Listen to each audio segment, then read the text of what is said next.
ಒಬ್ಬ ಅಜ್ಜಿ ಹತ್ರ ಆಕೆ ಮೊಮ್ಮಗಳು ಬಂದು ಕೇಳ್ತಾಳೆ, ಅಜ್ಜಿ, ಈಗಿನ ಸಮಾಜದಲ್ಲಿ ಬಹಳಷ್ಟು ಮಂದಿ ಗೋಮುಖದ ವ್ಯಾಘ್ರಗಳು ಒಳ್ಳೆತನದ ಮುಖವಾಡ ಧರಿಸಿರೋರೇ ಹೆಚ್ಚು ಅಲ್ವಾ?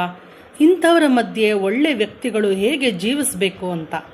ಅದಕ್ಕೆ ಅಜ್ಜಿ ಹೇಳ್ತಾರೆ, ಮೊಮ್ಮಗಳೇ, ನೀನೇನಾದರೂ ಬಹಳ ವಿನಯವಾದ ವ್ಯಕ್ತಿಯಾಗಿದ್ದರೆ ಜನ ನಿನ್ನ ಬಳಸ್ಕೊಳ್ತಾರೆ.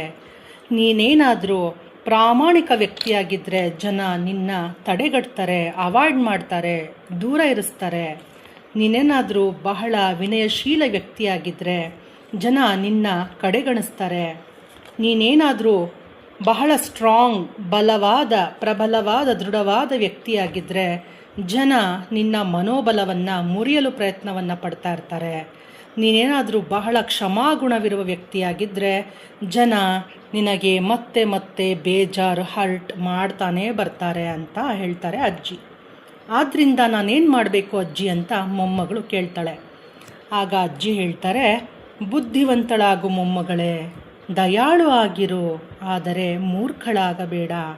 ಪ್ರೀತಿಸುವ ವ್ಯಕ್ತಿಯಾಗಿರು, ಎಲ್ಲರನ್ನ ಪ್ರೀತಿಸು, ಆದರೆ ಕುರುಡು ಪ್ರೀತಿ ಅನ್ನೋದು ಬೇಡ.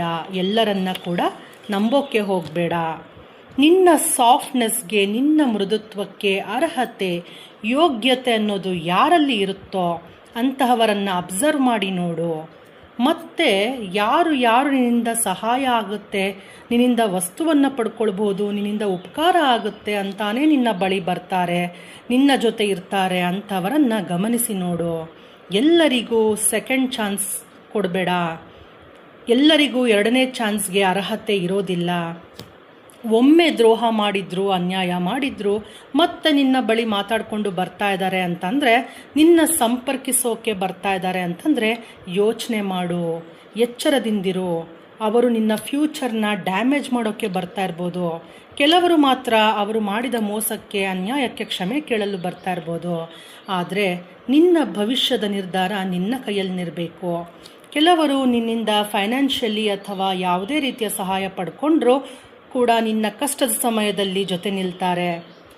ಅಂತಹ ಕಷ್ಟದ ಸಮಯದಲ್ಲಿ ಕೆಲವರು ನಿಲ್ಲೋದು ಇಲ್ಲ. ಅಂತಹ ಮೃಗಗಳಿಗೆ, ಮಾನವೀಯತೆ ಹೀನ ಪ್ರಾಣಿಗಳಿಗೆ ಮತ್ತೆ ಮತ್ತೆ ನಿನ್ನ ಜೊತೆ ಮಾತಾಡಲು, ನಿನ್ನ ಎನರ್ಜಿ ಡ್ರೈನ್ ಮಾಡಲು ಅವಕಾಶ ಕೊಡಲೇಬೇಡ. ಅವರು ಸತ್ಯವಾಗಿ ಕರ್ಮದ ಕೈಯಿಂದ ತಪ್ಪಿಸಿಕೊಳ್ಳಲು ಸಾಧ್ಯನೇ ಇಲ್ಲ. ಅವರ ದ್ರೋಹಕ್ಕೆ, ಮೋಸಕ್ಕೆ ತಕ್ಕ ದಂಡವನ್ನು ಬ್ರಹ್ಮಾಂಡ ಅವರಿಂದಲೇ 100 ಪಟ್ಟು ವಾಪಸ್ ಪಡೆಯುತ್ತೆ. ಇದು ಸತ್ಯ.